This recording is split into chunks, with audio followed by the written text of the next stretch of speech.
It's wonderful to be with you here today.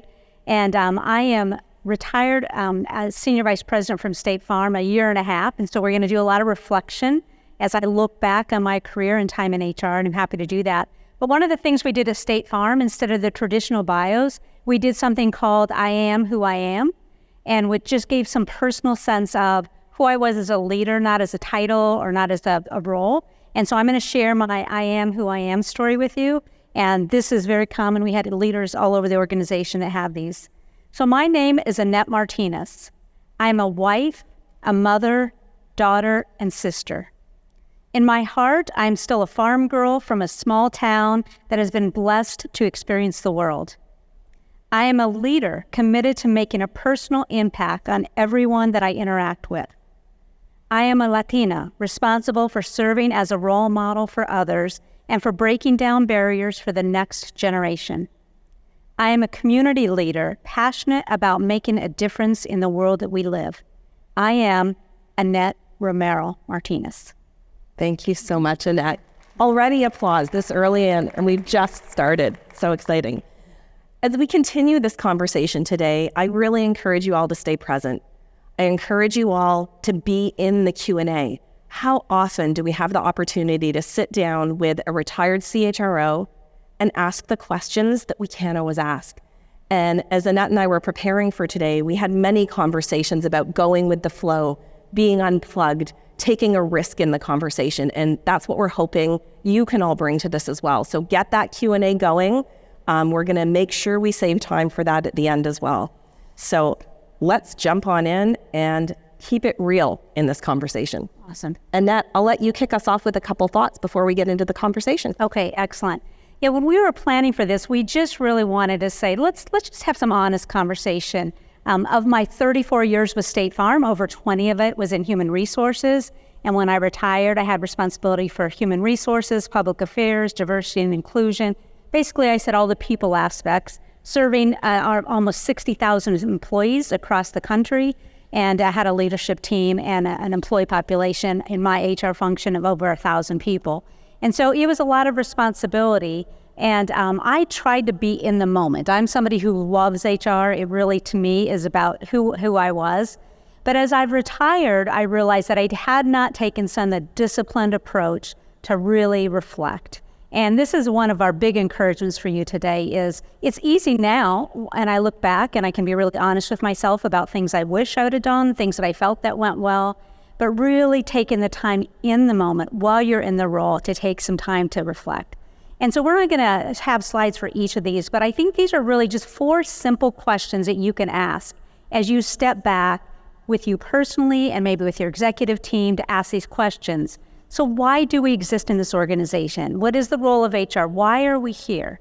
And I think we take that for granted. And you've heard today, there's been some great comments about, what HR capabilities and all of that.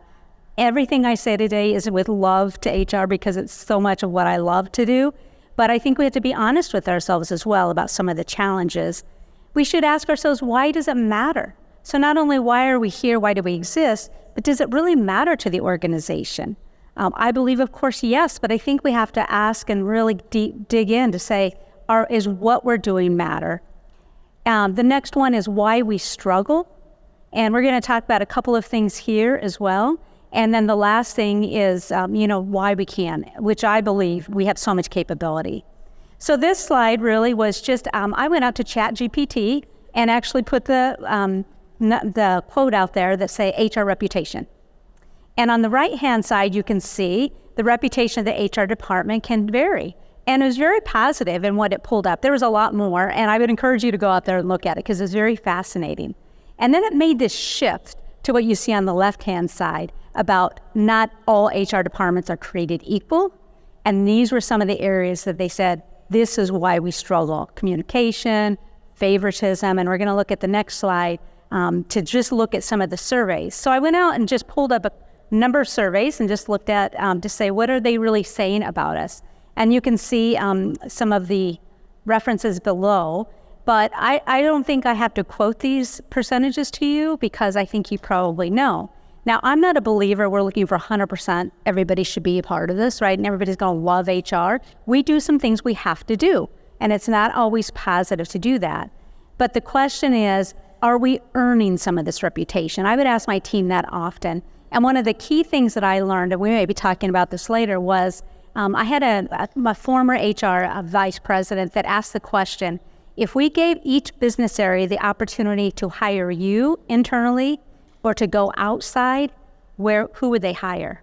And I heard that early in my career. That always resonated with me as I kept moving up in the HR function, to just ask the question, would they hire me? If they got the choice where to spend this money, would my team be hired? And really thinking about knowing that there were people that have a lot of negative things to say about HR. And some of it is earned, some of it is things we have to own because it is part of our role.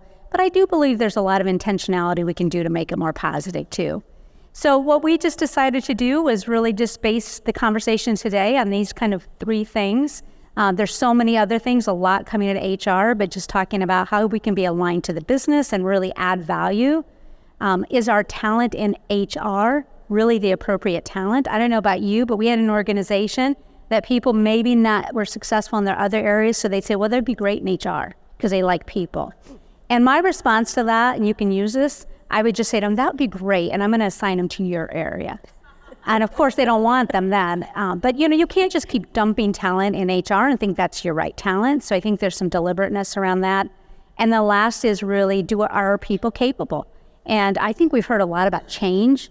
And I do wonder about upskilling HR talent and just asking ourselves, have we readied them to take on their current day responsibility? So with that, I think that just sets the stage. I love that tee up. And I love that you're bringing together a lot of what we've talked about the last few days around capability, around leveraging technology, and how we're really at the table. And so maybe let's pull on that thread. So if we talk about having a seat at the table, I think we're there, but yet HR still gets questioned so much. I just had a conversation the other day with someone and they said, yeah, I went to the table and I talked about why we should take an approach, but they went down another path anyway. So when we think about other functions like finance, I don't know that they're having those same struggles. It's being at the table, but still being heard. What's your take on that? Yeah, I think that's a great point, because there's one thing to being at the table, and I do believe HR has come a long way. I mean, since my early years in the company, we were talking about HR getting a seat at the table too. But I think there's a difference between being at the table and having influence and capability to really move the conversation to where we need that as well. I do think sometimes we're at the table and we're still a little bit self-focused, and that we're really thinking about the benefit, how does that help HR? And I know we think about the people as well, but that's why that whole business alignment is so important. Does your team really understand what the business is trying to accomplish? And think of the people implications and how do we help, and the people analytics, and how can we help the organization move forward from that business perspective? And you and I both talked about the fact that we had both jumped in and out of HR. So I started in the business, I moved into HR, moved out into the business, and that moving back and forth was so valuable because I got to really learn the inner workings of the business, understand how it is and all the people implications to it. And I also had to live with some of my HR decisions. Some of the things that were so clear in HR saying, well, of course we should change this for the organization. And then if you had to go live them in a business area, it was not practical at all.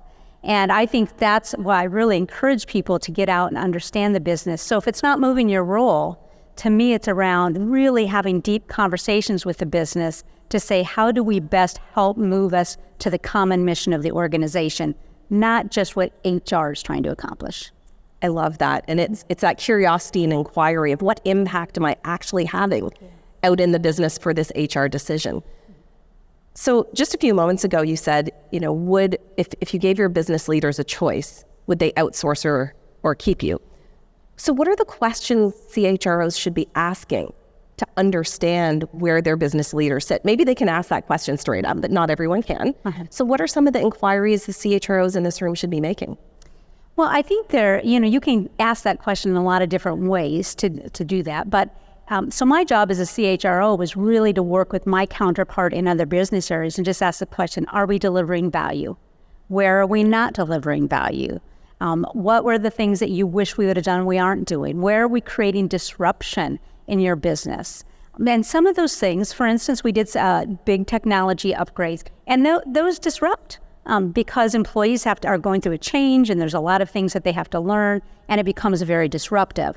And so it gave me the opportunity sometimes not to justify, but just maybe to provide a little bit more context about why we needed to do that and what the importance of it is, to ask about how do we come to this point, we maybe are trying to get to the same goal, how do we best get to that goal? So I think as a CHRO especially, it's important, but getting every one of your associates in any of their conversations with business areas to have those very blunt conversations around how can we add value.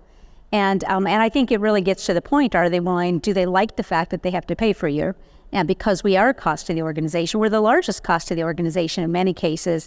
I think a close second to technology in many cases. So I think it's just having ongoing conversations. And the other thing I would just share, and we may get to this a little bit later too, is I really paid attention to who are the key influencers in the business areas. So in our case, finance was huge. And so I really worked at building good cross relationships. Sometimes we would share talent. I would spend a little bit more energy with them. Our corporate law department was very influential and had a leader in there that had the voice, was able to really get the CEO moved on things. So I worked really hard to create very distinct relationships and be thoughtful about those people that I needed to have that ability for them to be able to step up for HR in some cases when I wasn't able to move the needle either. Amazing. And if we think about asking for that feedback, and I know in the previous presentation, Brian was talking about employee feedback, but if we're getting our business feedback, and they are of the view that HR is a necessary evil versus the value at the table, what do we do to turn that around? Well, I think it's, again, a lot of conversation about what could we do, right? What could we do to make it better for you? Some people did not like to say that. We're in a culture that was had a great culture, a lot of positivity. We talked about State Farm Nice, and it was a good and a bad thing. It was that we were all very integrated. We liked each other. My husband worked for the company. It was not unusual to have multiple family members in the company. But the negative side of State Farm Nice is we didn't always have really honest feedback. And so I worked really hard at saying, I know the great stuff. I'll tell you that. I just want to hear what's one or two areas that I can improve on. And oftentimes if you do that, and sometimes in advance, I'd say, I want to come visit with you. And I'm looking for one or two things that you think I should be doing with my team to make it even better. People are more likely to give you that one or two. If you open it up and say, can I get feedback?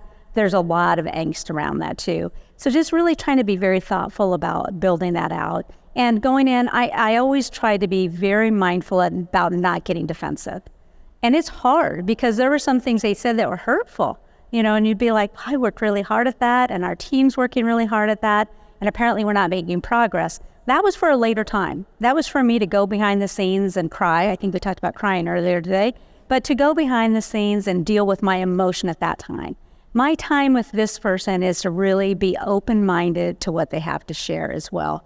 So really being deliberate about asking for that input. How could we be better? Like I said, I did a lot of talent exchange because I felt when people came in from other areas, they could go back and be champions for us, understanding some of the inner workings. Plus, they also held us accountable while they were working in our department to say, that's not going to play well out there. And I think the last thing I would share, and you and I talked about this morning, so my husband did work for the company, and he's probably the most anti-HR person you'd ever meet. And he was a really good sounding board when I would come home and say things, and he'd roll his eyes. Even last night, as I was giving him some of the data that I shared with you, my sister's here as well, and they both gave me a lot of feedback last night, just so you know. And it was not positive. So I said, well, you guys are getting my confidence up for tomorrow, for sure.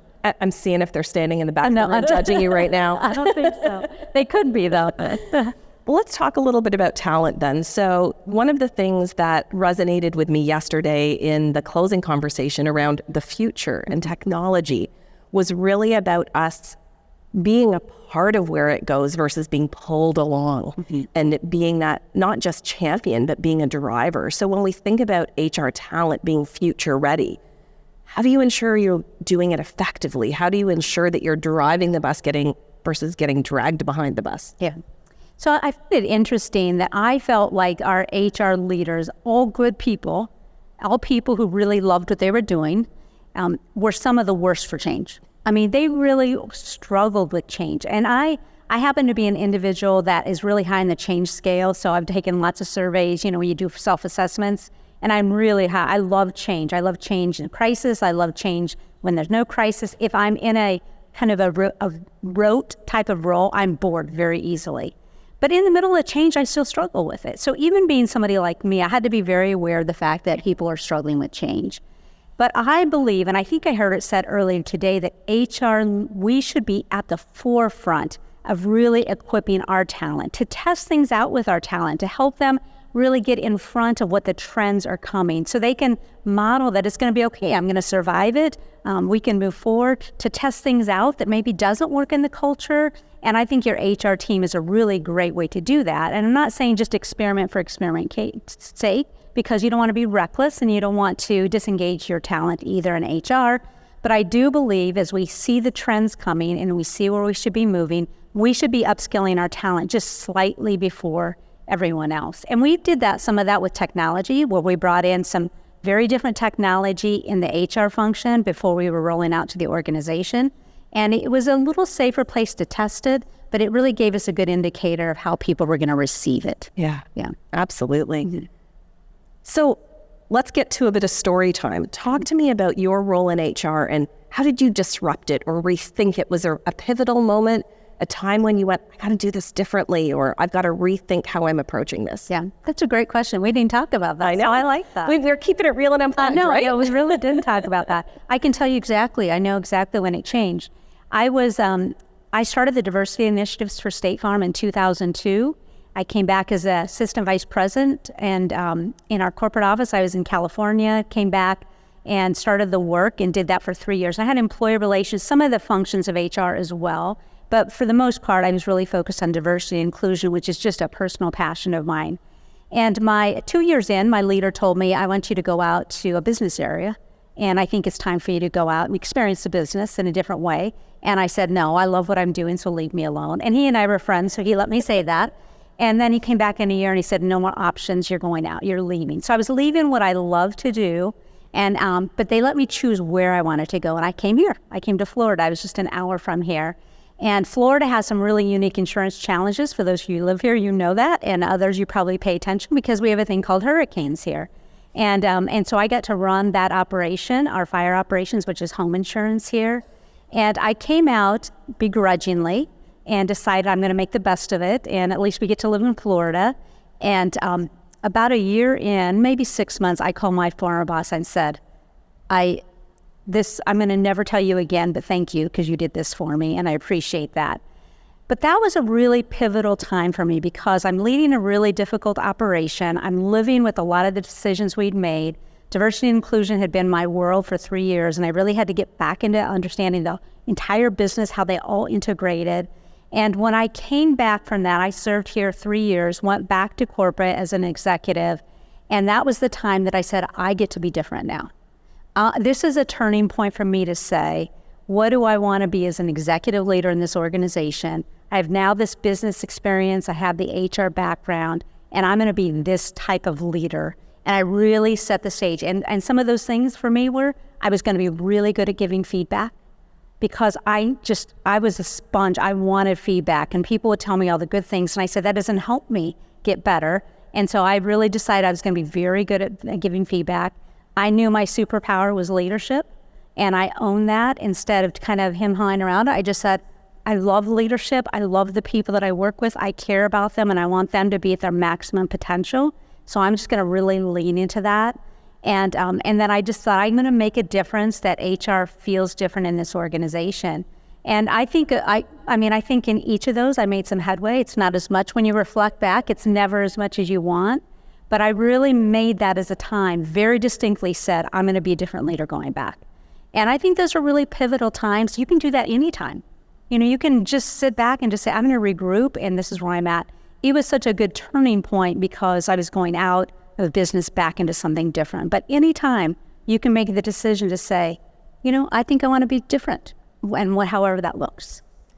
I once had, early in my career, a leader say to me, careers happen by accident on purpose. And I loved the intentionality and the spontaneity in that sentence. And so if you think about folks that are newer in career or rethinking their careers right now, how can we encourage that disruption in a typical career journey in HR? Yeah.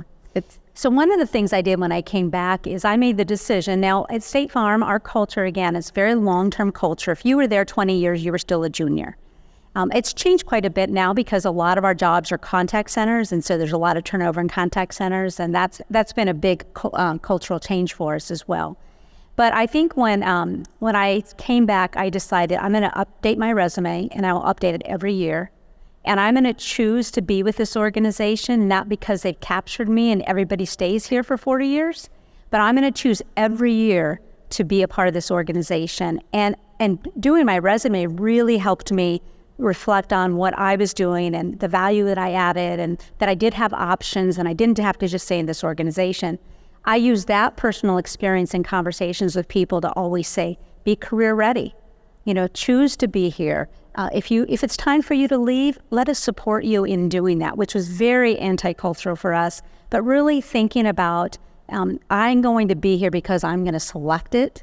And I think that was how I started having conversations and feedback as well. Because when you're having conversations with feedback and you can tell somebody is burned out, they're not happy there anymore, it's a great way to say, okay, let's talk about where you could add value. And it's because I care about you as an individual, not because I'm trying to push you out, and really having those types of honest conversations too. So I think it really started with me making some personal decisions. And I say, when people say, do you have any regrets? I choose not to have regrets, but I do evaluate, and I have looked back and I said, the one thing I think would have benefited me was leaving the organization, even if I came back, because I think I would have had a little more freedom to do other things too. I'm incredibly grateful for my career with State Farm, but I do wonder if maybe that would have changed my trajectory a little bit. And I think that's a thing for you all to think about, because when this morning the conversation was great about burnout, and towards the end of my career, I could really tell that it was time for me to move on. Yeah, I love the intentionality in that, though, especially the yearly career update. And it's like your done list, right? So what's my done list in my career, not just my tasks day to day? So let's shift gears a little bit and talk about the capability side of things. Mm-hmm. So when we think about our worlds of HR and all we're up against, thinking back to Maureen's keynote opening around the events happening to us in the world and everything that we're trying to internalize, what advice do you have for HR leaders and HR teams that get stuck digging in, sticking in the black and the white of HR versus the nuance? Mm-hmm. Talk to me a little bit about that. Yeah, I think that's great. I used to tell people a good HR person can follow the policies and interpret them for everybody else. A great HR person is somebody who takes the policies, looks at the situation, and can decide, well, let's use some common sense in thinking through this. And it's hard because we do give policies for a reason, and we're trying to be consistent in the organization, but really thinking through, does that make sense anymore? One of the things that I would tell leaders, business leaders, anybody you would call, and I would tell my team this, if the answer you get from HR is because this is the way we've always done it, you call me directly. That's not an answer. Because we've not thought about the fact that the world has changed so quickly, and what mattered last year or 6 months ago, even a policy that we put into place, perhaps it's time to rethink that. So really building this culture of people understanding and seeing that this change. But when I look at the future, I would say first, I focused on my leadership team. I really worked hard on my leadership team to make sure I had the right mix of people. And that I would tell them, if there's 6 of us sitting around the table and you 5 agree with me, then I don't need 5 of you, because I agree with myself every day. I think my answers are pretty awesome. And so, I'm validating myself. I need people who bring different thought, who are willing to challenge, who have that. And I don't need somebody on my team who's not a team player. And that doesn't mean I want you to agree with me with everything, but I want to know when we're around the table, we're having good, honest dialogue and conversation, and that when we leave the room, nobody's bad-mouthing what just happened there. And I got rid of a few leaders that just were great at what they did, but I knew some of the behind-the-scenes they were doing that was really devastating to the reputation of HR, and there's no reason for that. You don't have to stand for that. So focus on your leadership team first to really see, do you have the right leaders? If you don't change that, you're not changing the whole trajectory, the whole group of your HR as well. And then really just looking at, capabilities, what's in the future. If I would do it again, I would have somebody on my team that one of their main responsibility is just always looking at what's coming. Not only for HR, but what's coming in business. AI, that's something they should have seen a couple of years coming. What are the new trends that are happening? What are they seeing in educational research? What are they seeing out there? I would just have one person who just has a mind around that, and they're always informing us as HR to say, how do we get ahead of this? How do we prepare our talent? How do we help the organization get ready? And I think that was a gap because you're just in the day-to-day and you're just trying to put out a lot of the fires. That is one role that I always thought, as I've broken it down, to say, I think I'd take the time to do that. Yeah. Like an HR futurist. It is, absolutely. Yeah. And we had a research department, and they had futurists there. So why not attach one of our HR people to it and just say, what's happening? How do we best prepare? Don't get ourselves caught behind, really be the leaders and things. And I think there's a lot of opportunity there. And that's a great career opportunity in and of itself. Can you imagine being part of an HR team where you're going on, say, a secondment for a year to have that thinking that you're bringing back to the team? How exciting. Exactly, yeah. So when we think about going back to your earlier comment about would your HR team be outsourced if the business had a choice, what are some of the ways you think we can tell if the HR team is leading or lagging the organization? How do we know? I think if we're leading, it's going to be uncomfortable. And I believe that, because that's that change piece, it looks a little different. I've never been afraid of being a little bit different or out there, but most people don't really like that. So you can tell if you're a little uncomfortable, you're probably pushing the envelope a little bit more. And I think that's a really good indicator initially too. But I think asking the question, is this just more of the same? I did a talk a couple of months ago, and I put side by side when I started in HR with the really 4 core things, where hiring, recruiting, retention. You looked at them, the 4 big things. Employee proposition is now, but but if you look at them, HR, the whole function of HR is not really changed over the years. At the very core, we've changed the names of them, but they're really kind of the same thing. So now it's talent acquisition. It's always been recruiting and retention. And so I think, if you look at who we are as the core, that really probably is going to stay relatively the same. But it's around what types of actions are you taking around those? Are you pushing the envelope to think differently? Is this something very unique to the organization, or is it more of the same? And really measuring yourself on that more of the same, which is so easy to fall into. Even if whatever you name it, it doesn't matter. I used to say it's lipstick on a pig. I would have people come in the department and say, well, I want to change our name. And I said, why would you want to change your name? And I get that. I understand that there's this movement of what HR was when I was in it. It was personnel when I first started. And it's evolved, I don't know how many times. And I would always say, that's lipstick on a pig. Give me another reason why you think there's relevance in changing something and why that really moves us forward, not just doing the superficial changes too. And I think that's what we have to really guard against. I love it. Mm-hmm. What a great note to flip gears and see what our audience wants to find out. Good. So I would love to turn it over to our Q&A friends and see if we have any Q&A in the app for Annette, because this is our unplugged opportunity. How often do you get an audience with an ex-CHRO who will spill the tea? Exactly. We're seeing a lot of great questions in. And our first question is around, how do you handle leaders, executives, who feel that they know more about what HR should do, such as programs, strategies, etc., more than HR professionals? Yeah. Well, that doesn't happen at all, does it? I think that's a great question. And everybody thinks they can run HR better. So I think you have to kind of go in with that mindset. For me, this goes back to what I said a little bit earlier. I never took offense to that, because that told me at least they had an opinion. I'd rather somebody have an opinion and I can have a good conversation, and perhaps in that conversation, they have some great ideas that I haven't thought about, or maybe it's an approach I hadn't thought about. So I look at those things as a gift. It's our opportunity to really sit back and just say, well, maybe these are some relevant points that you bring. And it would also be an opportunity for me to enlighten, to say why there were certain challenges or what you can or can't do. In one of our cases, we were having a lot of trouble trying to get the technology we needed, because it's such a high cost. And it's hard, when the organization needs technology updates, it's hard for us to get those extra hours to be able to do it in our organization. And so I really just started engaging with some of the leaders who, first of all, knew technology better than me, and have them help me problem solve about how it could be better from an HR perspective and why that would make a difference to the business and being able to deliver more. So I use that as an opportunity to turn and have different conversations and not let it slow me down or be frustrated by that. Like I said, I'd rather somebody want to be engaged in a conversation than to talk behind my back, quite honestly. And so if they're willing to have that conversation, I can sit down all day. Yeah. That's great. Taking that feedback as a gift. Thank you, Annette. Our next question is around, and similar to what we talked about a little bit this morning and you talked about a little bit earlier. What do you do if you feel burned out in HR, but are still driven by really trying to make a positive impact to the organization? Yeah. So it's an excellent question, which led to my retirement, quite honestly. I believed that I was going to work forever, and I come from a long line of people who've failed at retirement. So I was pretty sure when I left State Farm that I was going to find another job right away, which I made a decision in a year. I'm not going to make any decisions about doing that.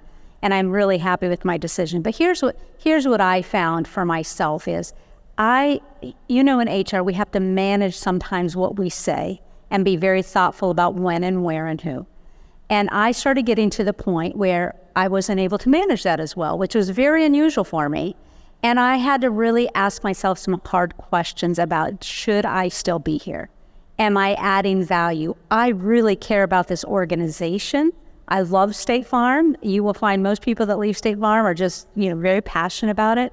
I cared about my job. I cared about my people. But I could tell that I was having behaviors that weren't going to be healthy anymore. And if I truly cared about making a difference, then stepping aside was really the best thing to do. And that's a really hard decision to come to because I loved it and it was who I was. And I would say at about 6 months, I thought after retirement, I'll be fine, I'll be through that. But it took me a good year or so to really feel okay letting go.